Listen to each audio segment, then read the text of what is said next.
Hello all, welcome to the solo cast of Firecode Tech. In these episodes, it's just going to be me, your host, Gus Gagliardi. There's going to be a range of topics, but I'm going to talk about specific technologies, installation standards, codes and how they work, as well as some other interesting topics that don't neatly fit inside of the context of a normal interview.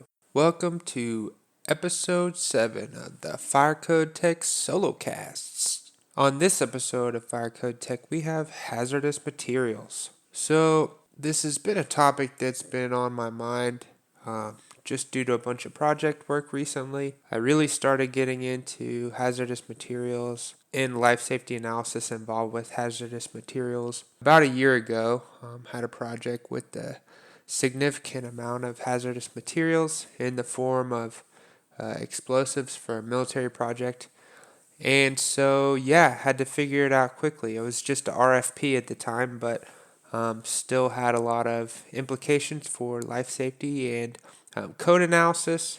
Started really diving into this topic about a year ago, and the project work and the just everyday problem solving associated with hazardous materials has not stopped since. I'm going to break down the basics of hazardous materials, and my goal is to bring a more structured approach to it, so let me know if you enjoyed this more concise, thought out solo cast. Don't forget that if you enjoyed these solo casts and you want to hear more of these episodes, these solo casts where I break down specific topics, that I release an extra 2 of these a month for just the price of a cup of coffee. You can check that out at patreon.com/firecodetech. Let's dive right in. So I'll try to start off where I frequently start off, which is what are the codes and standards surrounding hazardous materials? Once again, we are looking at this issue or this topic through the lens of how things work in the United States.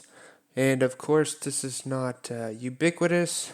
Of course, there are obvious exceptions in jurisdictions that adopt different codes and standards or have different provisions.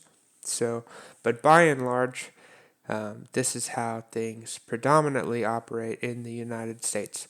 All that to say, we'll be looking at hazardous materials with the International Building Code and the International Fire Code, which is traditionally how I assess these topics, because this is how mostly it's done in the U.S. But that's the first preface, that we're using the International Building Code. For the purpose of this video, I'm looking at what's adopted in Oklahoma, which is 2015. And so just wanted to start off with the codes and standards around it, because it's very important to understand the hierarchy of where you find your requirements.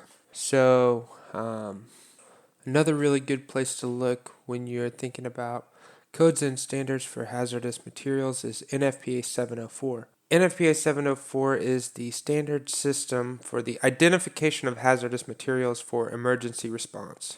And so you can think of the two systems for how to deal with hazardous materials like this. There's how we deal with hazards and materials when they're in transport, and how we deal with hazardous materials when they are inside of a building in a storage capacity, in a use in a system capacity. And so there's kind of two approaches. Well, NFPA 704 is predominantly in association with the transportation capacity, but it does overlap with how we address these hazards in the building as well. For instance, if you look at toxic substances, there's a lot of good guidance in NFPA 704 with how you identify these substances and what criteria you use. So they kind of go hand in glove, if you will. So quick recap: NFPA 704 and International Building Code and International Fire Code are typically the majority of the codes and standards that you use when you're assessing hazardous materials. Just wanted to recap that before we go into our next subject, which is what is a hazardous material? So the building code in chapter 3 defines a hazardous material as those chemicals or substances that are physical or health hazards as classified in section 307 in the International Fire Code, whether the materials are in usable or waste condition. So this is a great definition. So it kind of breaks down the hazardous materials into two types of hazards. And we'll break down these two hazards: physical hazards and health hazards. So the majority of hazardous materials, category wise, are in physical hazards, but health hazards also have some serious fire and life safety implications.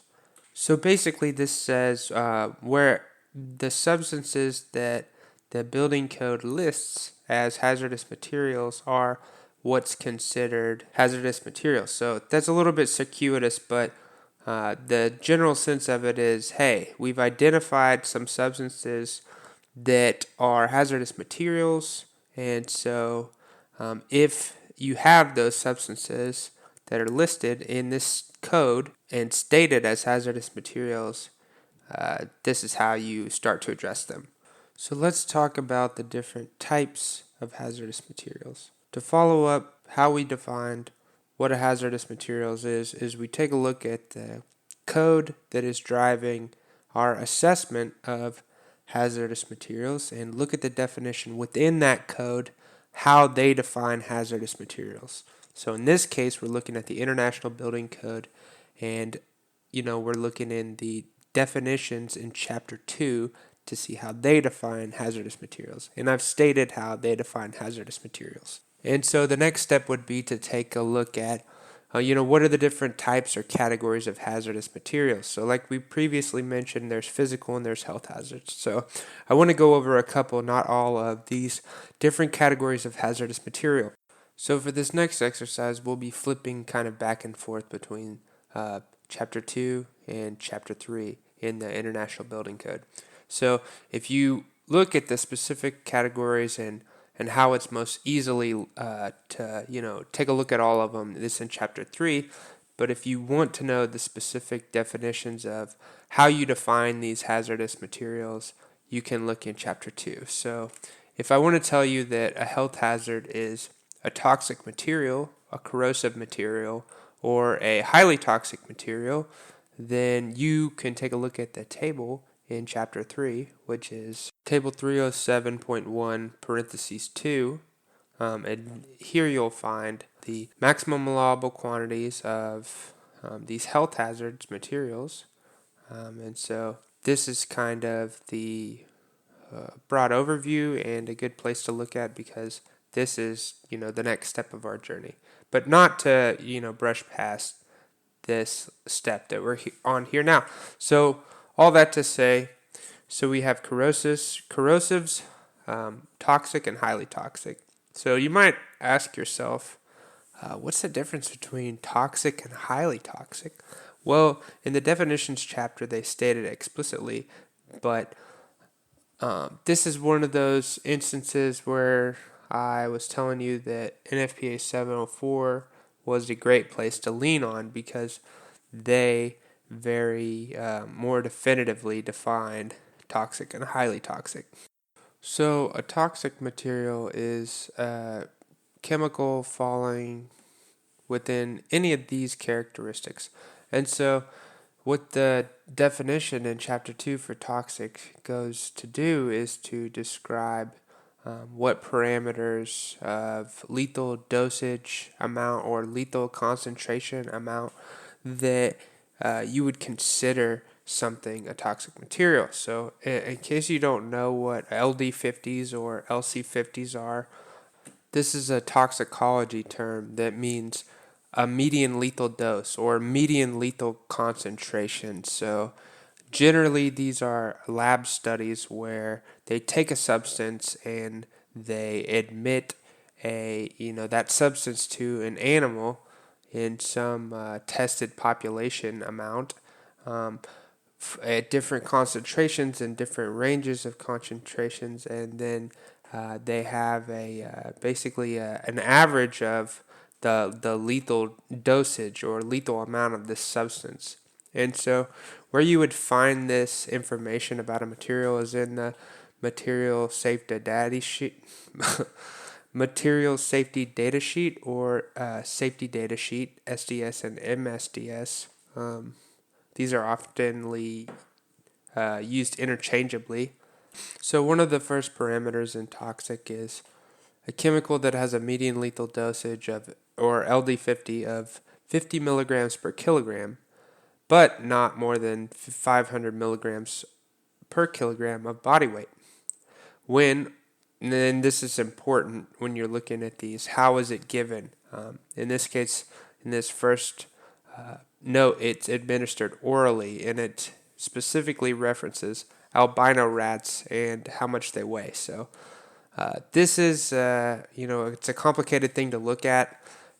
Generally, in the SDS or MSDS, they'll say what the animal it's administered to, and these are kind of standardized tests.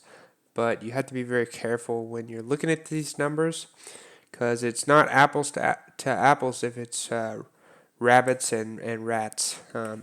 And so you have to be careful when you're looking at these. So the LD50 of a toxic material is more than 50, but not more than 500 for a rat weighing between 200 and 300 grams.